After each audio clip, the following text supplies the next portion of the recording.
Hello, everybody. Welcome to another exciting episode where we've got another Riley student. I might be partial to the Boilers, but we've got another Boilermaker on. And so, Ricardo, I'd like you to introduce yourself and tell us when you graduated from Riley. So my name is Ricardo Carbajal Diaz. I'm currently a junior at Purdue University. I graduated from Riley High School in 2017. What were some of the things that you were involved with at Riley? I was in cross country and track for track for all 4 years, cross country 3 years, and band, marching band and concert band. So those are the main things. And what kind of things have you gotten involved with down at Purdue? A couple things, actually. I've been doing, I did for a semester, I did Purdue Electric Racing. And due to changing schedules and all that, I was only able to do it for a semester. But, it's definitely a worthwhile thing to do. I enjoyed the time that I had there. I've done a couple intramural teams, just the co-rec. Also, I'm in Professional Practice Ambassadors, PPA. That's for the co-op program, to promote it, to teach other students about it, because a lot of people don't know, what is a co-op and what's the commitment, and is this a serious thing? Is this a laid-back thing? So it's sort of just so I can be a mentor to someone, to a new student that might be interested in it. Yeah, so let's kind of keep that going with the co-op. I also want to come back to that electric racing team. Is that what it was called? Yes, yeah. So it was a fully electric one-person car, and they've actually won a couple races locally, and I think they've done pretty well in the past. But I wasn't able to be in one of those teams that did well. But it's definitely something that helps you sort of see like the whole design all the way to like full working model. So that was a cool thing for me to see and to experience. First of all, I guess we got to back up. What is your major down at Purdue? Yeah, so I'm a mechanical engineer, or studying mechanical engineering. All right, and so now your co-op, which can you please explain to the folks listening or watching what that is? Because that's big at Purdue. Yeah, so a co-op is a little bit more intense than an internship. It's also, I would say it's easier to get than an internship, only because the companies that do it, they realize that they're going to get you for a little bit of an extended period. So they're not expecting you to have crazy amounts of experience, because they'll teach you along the way. And so for my case, I'm down here in South Bend with Honeywell in the aerospace division. And, I'm not an aerospace major. I don't have any background in that. But they took me in because I showed a lot of interest in them, and I really liked design. And so then they took a chance on me. They said, "You're here locally. This is great." And then from there on, they sort of saw how I did in the first rotation, and then decided to give me a second offer for the second rotation. But it's more of a sure thing. It's not so much you have to apply all the time and all that stuff. You don't have to guess if you're going to have another internship or another rotation with them. It's more of like you prove yourself, and then they're like, okay, you can come back. Right. So it helps with forming those relationships with that company, especially if you want to stay there. It's great because you just get to know everyone, and they get to know you, and then you just have you probably will have a full-time job offer at the end, which is the goal for that sort of program.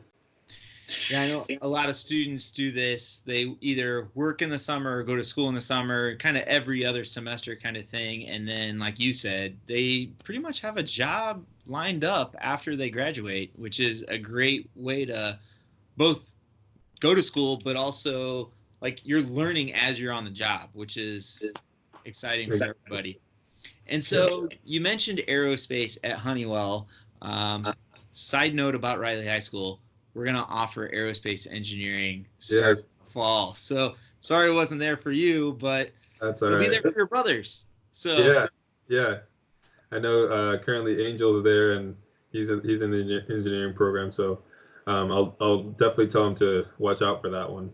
I've got Angel in my last hour. I get to end the day with him. And I heard your other little brother just signed up. Yes. I did see those papers. So let's talk a little bit about Honeywell. Honeywell is an aerospace engineering company. They have all kinds of engineers, everybody from computer science to mechanical, like yourself. Yeah.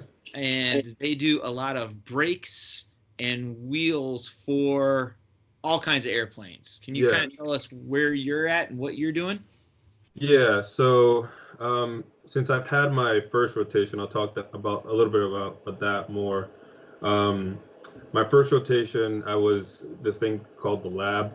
The lab is where they test all these different brakes and they assemble them as well.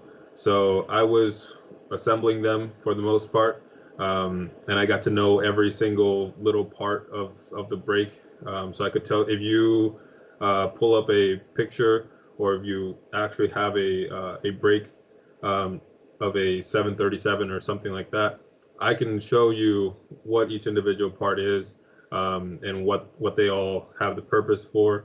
For the most part, I'm not the complete expert, but I spend a whole summer handling carbon disc brakes my whole time. So I think I can do pretty well on that. So basically, these brakes, they're carbon brakes. So it's just a rotor and a stator, and it gets complicated when I try to explain it to someone. Basically, it's two friction surfaces, and then of course, since it's an airplane, it requires a lot more. So it's usually 4, 5, or 5 and 6 rotors and stators, where you apply some pressure, and then that friction force manages to stop the wheel. And of course, on airplanes, you have anywhere from maybe a jet that might have 6 wheels to an airliner that might have like 30 wheels. So that's a lot of force on those brakes, and it's what helps airplanes take off and land safely. So it's definitely something important. So let's kind of rewind back to the Riley days. And you mentioned you were involved in athletics and our magnet program, our engineering magnet program, and band. What were some of your favorite moments from your high school days? Man, favorite moments, probably senior year was my favorite year. And those moments were, of course, homecoming court, prom, and all those big things. Yeah, I would say homecoming court was the most fun, just because I was with my friends and we were just having a blast hanging out for a full day. So yeah. Yeah, so here, Riley, when you're on homecoming court, the fall is for the girls, and then the winter is for the guys, and our principal takes you out to lunch. Do you remember where he took you guys? We went to Tippecanoe Place. Yeah. It's a nice. Yeah, it was a nice place. Life there. Yeah, that's. Yeah. He does it right with you guys. Yeah. He's never taken me to Tippecanoe Place. But to go a little bit more into the school stuff, I did enjoy a lot of the football games, especially my senior year. Once I got over the fact that I had to be there, I actually started enjoying being there with the band and being in the football games and supporting the team. And basketball games, of course, that was always fun. And then for cross country and track, all that stuff, that was a whole deal. I love the teams and just the atmosphere of the team. So I just remember when you were at Riley, like it just seemed like a lot of people just got along. Like the different groups got along, the different teams got along. The basketball team was cheering on the football teams, and the cross country teams. The cross country teams were at the basketball games, and it was just a good group of kids to have at Riley. It was a lot of fun. What were your favorite classes at Riley? Surprisingly, my favorite class was an English class. It was Mr. Volheim's AP or honors English. Basically, it was more discussion based class. So it was just a way for me to get away from all the math and engineering stuff. Even though I love it, just to be able to just talk to people and discuss something that isn't so much straightforward facts. That was my favorite class. Not to say that I didn't enjoy the engineering classes, of course, but for sure, just discussions and stuff like that. Those are the places where I can most feel myself learning and just developing some sort of something to talk about. So, what was your most embarrassing moment at Riley? There's been a couple, but I guess this wasn't really this was more of being in high school and being stupid. It's not really in high school per se, like on high school grounds, but there was a gravel pit that me and my best friends went to go do some donuts in. I had a Jeep Wrangler and my buddy had a truck. So we were just like, well, there's nothing to do around here, so let's go mess around in that gravel pit. We start, just having fun, kicking up some dust and rocks and everything. And then all of a sudden, we start doing some donuts and we decided, okay, this is it. It's been like maybe 10, 15 minutes that we're having our fun. We're like, all right, maybe we should head out of here. Not too sure that we should be in here. It was sort of like a construction site type thing. But no one was there, so we thought, nothing to worry about.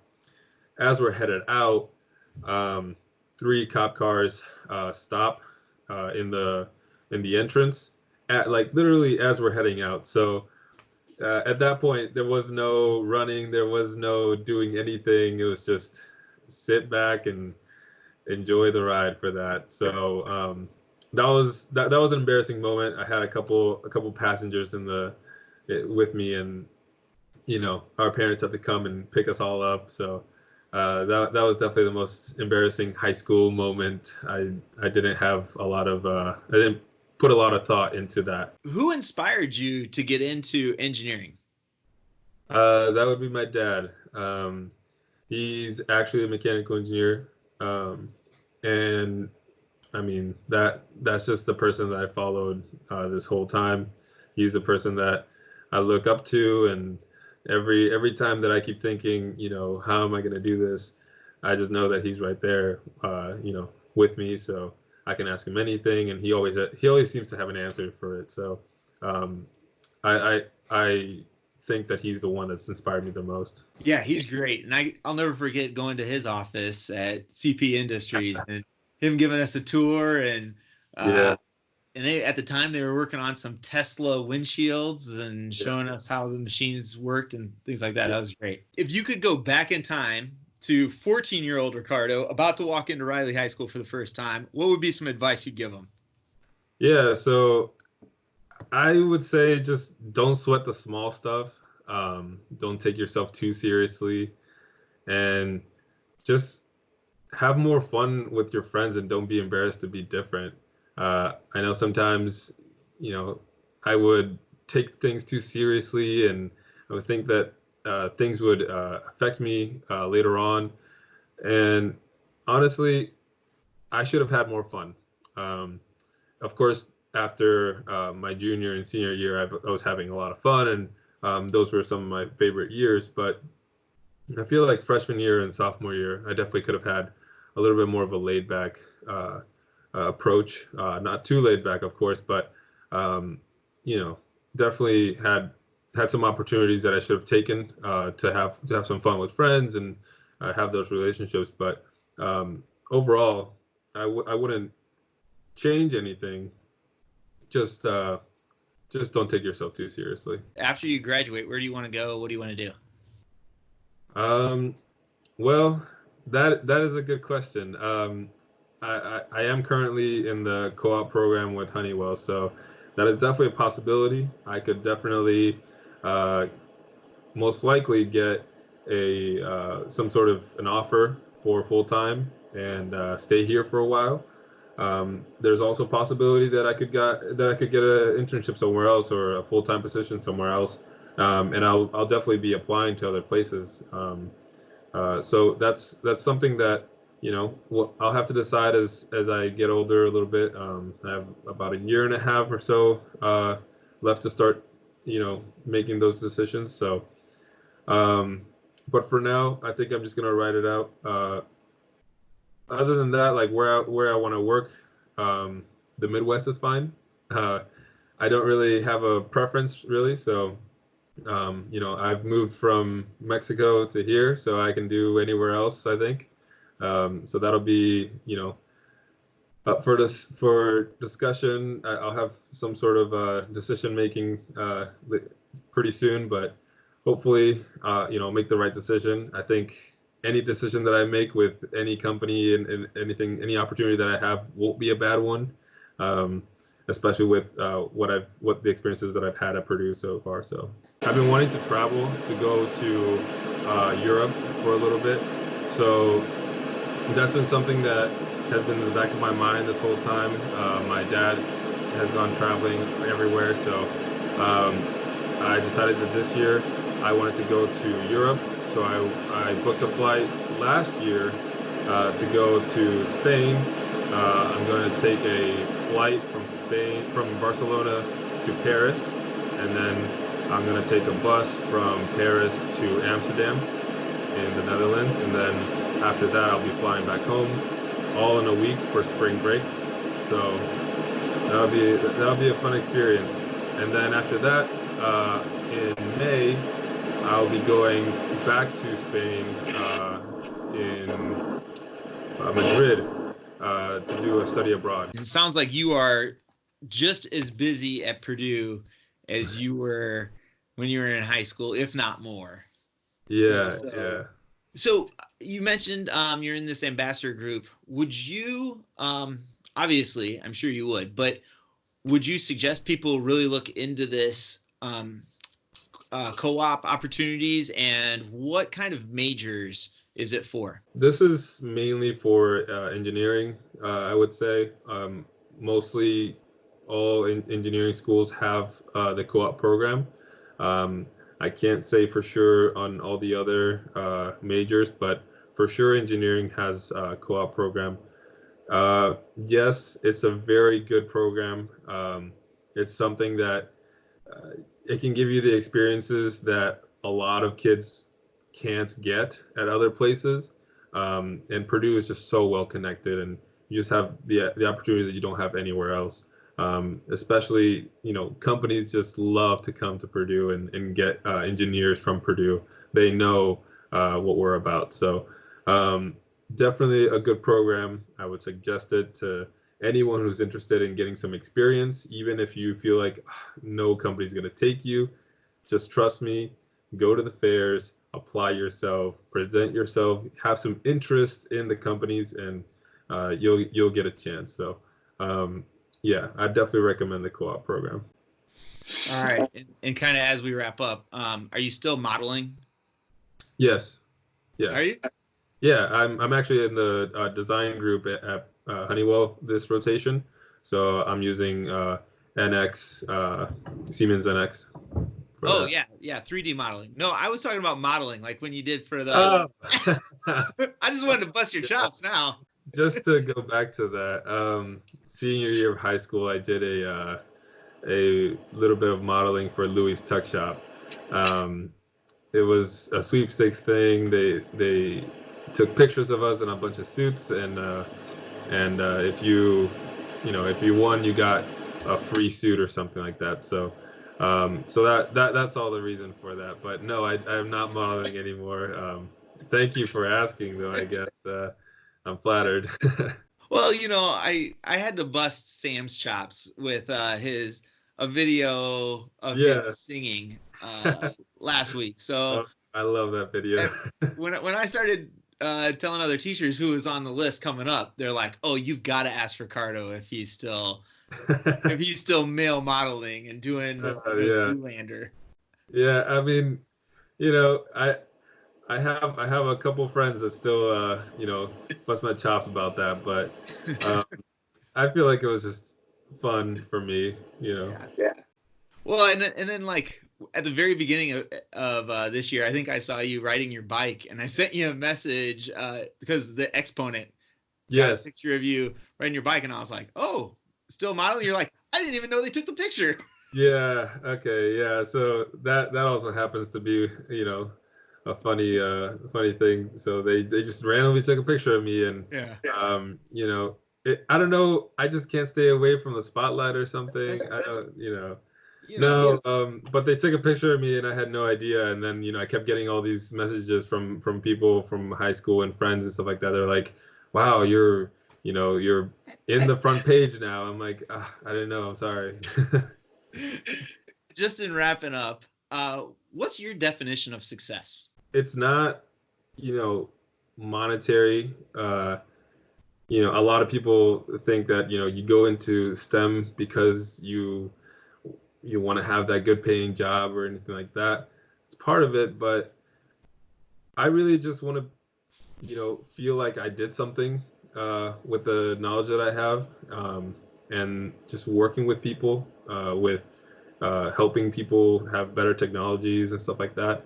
That's just what I want to do, and that's my definition of success is, can you help those people that need the technology, even if it's not directly. Well, thank you so much for being on, and congratulations on the co-op and all the success at Riley, and at Purdue. Thank you. So we're all proud of you, man. Good job. Thank you so much.